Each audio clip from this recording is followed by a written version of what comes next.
Gone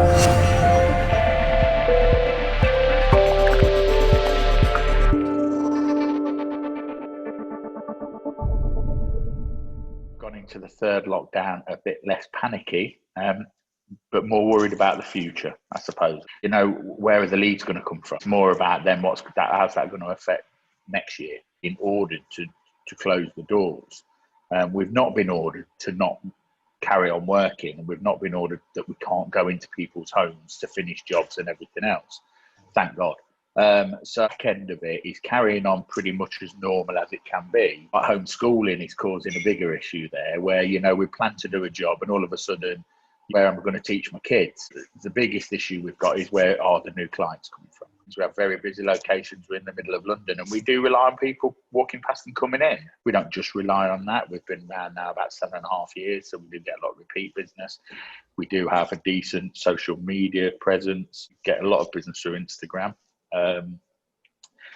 But we do get a lot of people coming through the door as well, and being ordered to close will have an effect on us without question, or may have an effect on us. We are obviously trying to do things to limit that effect. The biggest thing we're putting in place at the moment, we're just planning it at the moment, is a social media campaign. We've always done organic social media campaigns, but I'm going to do my first, you know, with a professional company, paid, advertised campaign that's all going to be about generating leads and talking about and why we're different to everyone else in the industry, really. We're based around trying to get the leads that aren't walking through the door. You know, it's just a massive frustration of the way, in my opinion, the government have handled all of this, to be honest with you.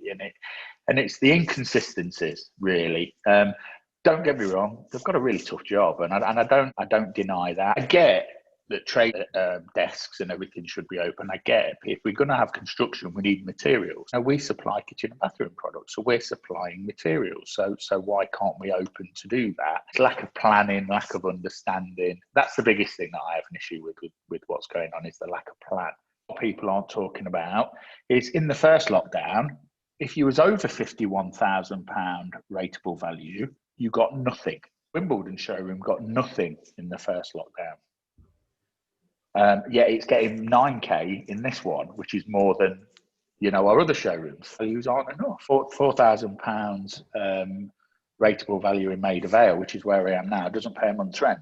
And then I've got my staff, my team. You know, yes, the furlough schemes work to a degree, but you still have to pay national insurance and all your other liabilities and everything on there. So to say here's £4,000 and that's enough for you to close your showroom for 3 months, pay your rent, pay whatever other outgoing you've got, etc., is just it. You know, it's. I know they can't do everything, but like I say, it's just the massive inconsistencies. And there's been a real lack of looking after business owners. The business owners are the people that don't sleep at night. The business owners are the people that put personal guarantees or even more against their businesses for us to then employ people. And if we're employing people, that means that people are out there spending money, which makes the economy go round. And I don't think there's been anywhere near enough support for business owners. You know, for example, most business owners will pay themselves dividends. We've been told to close now for near on 6 months of what would be this financial year. And, you know, we should make a profit. But if we wasn't going to make a profit, you're not allowed to pay yourself dividends. Straight away, we have to change our dividend payments into a salary payment. That means the business is making even less profit. I think there really needs to be a massive consideration for the owners of SME businesses. I think we need, as an industry, to have more of a voice about the importance of our industry within people's lives.